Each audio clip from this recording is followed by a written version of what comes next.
Hi dears, എന്തൊക്കെ എല്ലാവരുടെയും വിശേഷം?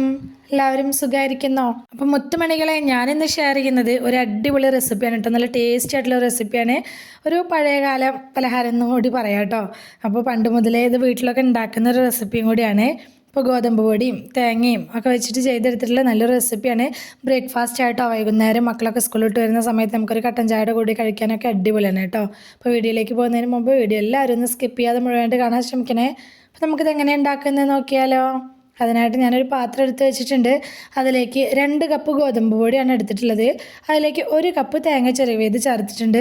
തേങ്ങയ്ക്ക് നിങ്ങളുടെ കയ്യിലുള്ളതിനനുസരിച്ച് ചേർത്ത് കൊടുക്കുക കേട്ടോ. തേങ്ങയ്ക്ക് തോനെ ചേർത്തുണ്ടാക്കുമ്പോഴാണ് ഈ പലഹാരം നല്ല ടേസ്റ്റ് ആയിട്ട് ഉണ്ടാവുക.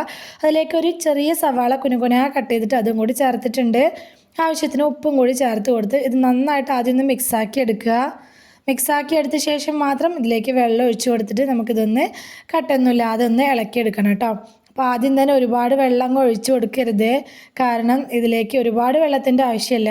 ഒരുപാട് ലൂസായിട്ടുള്ളൊരു ബാറ്റർ ആയിട്ടല്ല നമുക്കിതിൻ്റെ മാവ് കിട്ടേണ്ടത് കേട്ടോ. കുറച്ച് കട്ടിക്കാണ് കിട്ടേണ്ടത്. അപ്പോൾ ആദ്യം നമ്മൾ കുറേശ്ശെ വെള്ളം ഒഴിച്ച് കൊടുത്തിട്ട് ഇതൊന്നങ്ങ് കുഴച്ചെടുക്കണം കേട്ടോ. അപ്പോൾ ഈ റെസിപ്പിയൊക്കെ നമുക്ക് ഹെൽത്തി ആയിട്ട് കഴിക്കാൻ പറ്റിയിട്ടുള്ള നല്ലൊരു അപ്പത്തിൻ്റെ റെസിപ്പിയാണ് കേട്ടോ. അപ്പോൾ നമുക്ക് മക്കൾക്ക് കൊടുക്കാനായിട്ടാണെങ്കിലും ചപ്പാത്തിയൊക്കെ കഴിച്ച് മടുത്തവർക്കൊക്കെ ഉണ്ടാക്കി കഴിക്കാനൊക്കെ പറ്റിയിട്ടുള്ള നല്ലൊരു റെസിപ്പിയാണ്. അപ്പോൾ തീർച്ചയായിട്ടും നിങ്ങൾക്കൊക്കെ ഇഷ്ടമാവുന്ന റെസിപ്പിയും കൂടിയാണ് കേട്ടോ. പുതുതായിട്ട് ആരെങ്കിലും നമ്മുടെ വീഡിയോ കാണുന്ന കൂട്ടുകാരുണ്ടെങ്കിൽ പ്ലീസ് ഒന്ന് സബ്സ്ക്രൈബ് ചെയ്ത് സപ്പോർട്ട് ചെയ്യണം കേട്ടോ. അപ്പോൾ വീഡിയോ കണ്ടുകൊണ്ടിരിക്കുന്ന സമയത്ത് തന്നെ ഇഷ്ടമാവുന്നുണ്ടെങ്കിൽ മറക്കാതെ ലൈക്ക് ബട്ടൺ ഒന്ന് പ്രസ് ചെയ്ത് വെക്കണേ. ഞാനിതപ്പോൾ ഏകദേശം കുഴച്ച് റെഡിയാക്കി എടുത്തിട്ടുണ്ട്. ഈ ഒരു പരുവത്തിലാണ് കേട്ടോ നമ്മുടെ മാവ് നമുക്ക് കിട്ടേണ്ടത്.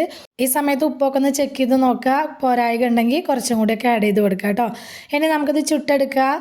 ചൂടായ ദോശക്കല്ലിലേക്ക് ഇതുപോലെ കുറച്ച് മാവ് നമ്മുടെ കൈ കൊണ്ട് തന്നെ എടുത്ത് വെച്ച് കൊടുക്കുക കേട്ടോ. അപ്പോൾ കൈ ജസ്റ്റ് ഒന്ന് നനച്ച ശേഷം ഒന്ന് വെച്ച് കൊടുക്കുക. നമുക്കിത് എത്രത്തോളം വലുപ്പത്തിൽ വേണമെന്നുള്ളതിനനുസരിച്ച് വേണം കേട്ടോ നമ്മൾ മാവ് എടുത്ത് ചട്ടിയിലേക്ക് വെച്ച് കൊടുക്കാനായിട്ട്.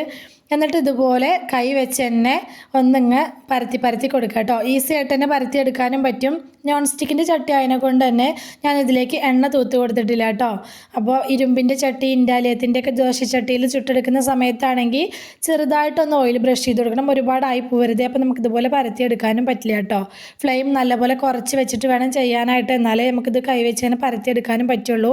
മാക്സിമം നമുക്ക് എത്രത്തോളം കനം കുറച്ച് പരത്തിയെടുക്കാൻ പറ്റുമോ അത്രയും കനം കുറച്ച് ഇതൊന്ന് പരത്തിയെടുക്കുക. ഇനിയിപ്പോൾ ഇങ്ങനെ ചെയ്തെടുക്കാൻ പേടിയുള്ളവർക്ക്, ചട്ടിയിൽ തന്നെ കൈ വെച്ച് ഇങ്ങനെ ചെയ്തെടുക്കാൻ പേടിയുള്ളവർക്ക് നമ്മൾ വാഴയിലൊക്കെ വെച്ചിട്ട് അതിലിങ്ങനെ പരത്തിയിട്ട് അതിങ്ങനെ കമഴ്ത്തി ചട്ടിയിലേക്ക് വെച്ച് കൊടുത്താലും മതി കേട്ടോ.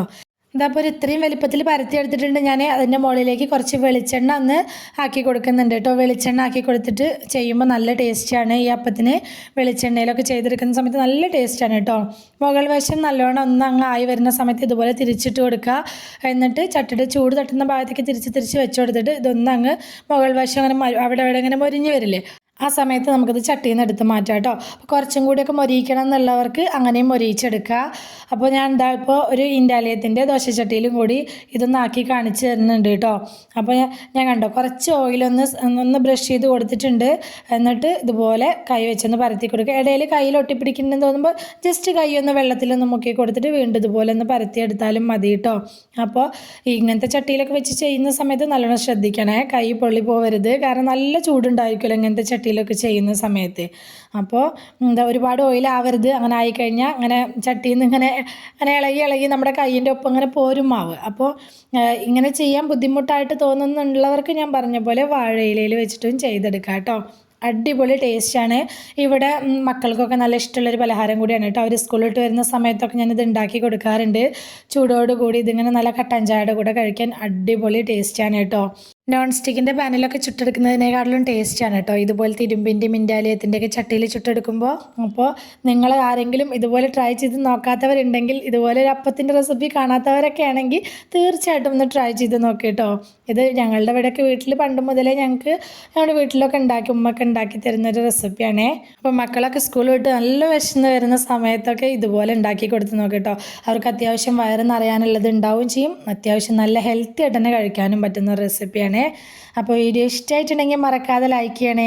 ലൈക്ക് ചെയ്യുന്നതിൻ്റെ ഒപ്പം ഹൈപ്പ് ചെയ്യാനും കൂടെ മറക്കല്ലേ കേട്ടോ. റെസിപ്പി ഇഷ്ടമായിട്ടുണ്ടെങ്കിൽ അത് നിങ്ങളുടെ ഫ്രണ്ട്സിനോ ഫാമിലിക്കോ ഒക്കെ ഒന്ന് ഷെയർ ചെയ്ത് കൊടുക്കുക കൂടി വേണേ. ഇതുവരെ കൂടെ നിന്ന് സപ്പോർട്ട് ചെയ്തിട്ടുള്ള എൻ്റെ എല്ലാ മുത്തുമണികൾക്കും ഒരുപാട് നന്ദി. എന്നാൽ ശരി, സിമ്പിൾ ആൻഡ് ടേസ്റ്റി റെസിപ്പിയുമായി ഞാൻ വീണ്ടും വരാം. ബൈ.